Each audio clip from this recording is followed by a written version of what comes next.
Miss Jamie, grabe. Sobrang, hindi mo naman to kailangan gawin, pero ginagawa mo pa rin. Umpisahan natin dyan. You still put out music to inspire. What gives?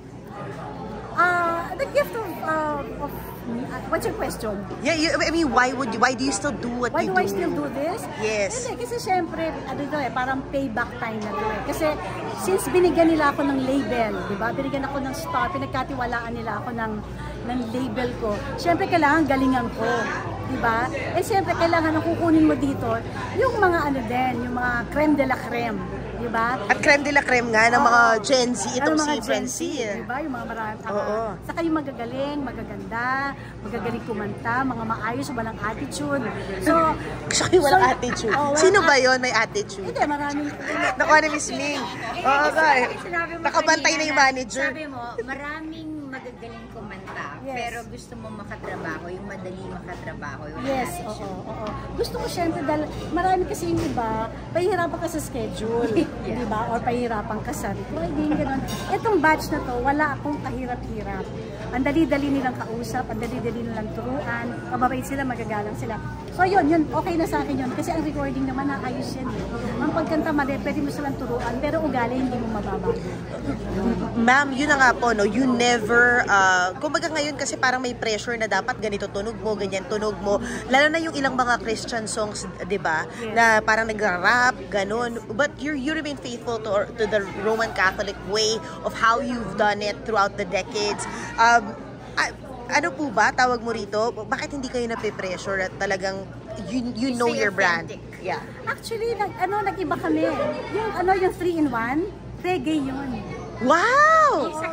Yung sa kids, reggae yun, tapos niremix pa namin. Yun. So, reggae yun. So, din kami. Medyo nag-level up din kami. Tapos, kung makikita nyo, pinasayaw pa namin yung mga African. Wow! Yung mga African sa makikita nyo sa IG na nagsasayaw. Oh! Pinasayaw pa namin sila.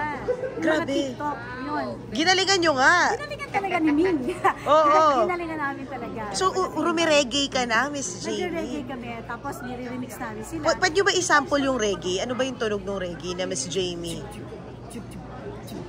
First, my favorite one is the Father and the Son and the Holy Spirit too. Guide me through the lead that they are 3-in-1. Bongga, ma'am! Bongga, ang cute! Kami, pero nag-remix pa kami. Bye-bye, Francine. So, ginawa pa namin mas upbeat yung song. Baka naman mamaya, P-pop ng sunod. P-pop, Roman Catholic, bakit hindi? Bakit hindi, di ba? Hanggat makaka-relate pa yung mga tao, di ba?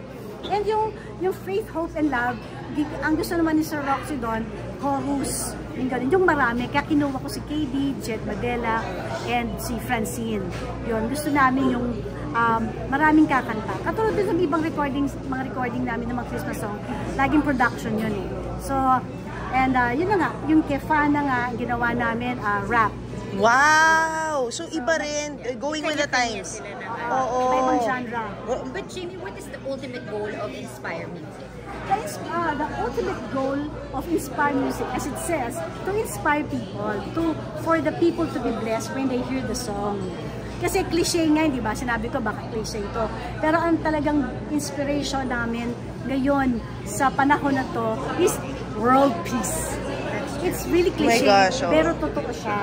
Kaya nga sinasabi namin sa faith, hope, and love, we really need to generate our faith.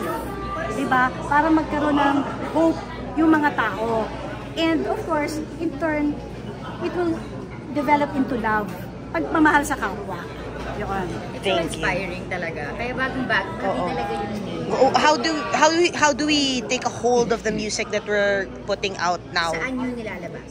It's available now. The people can download it now in Spotify, iTunes, Apple Music, Deezer, Star Music, YouTube channel, and all other social media and platforms. So lahat-lahat nandun na yun sa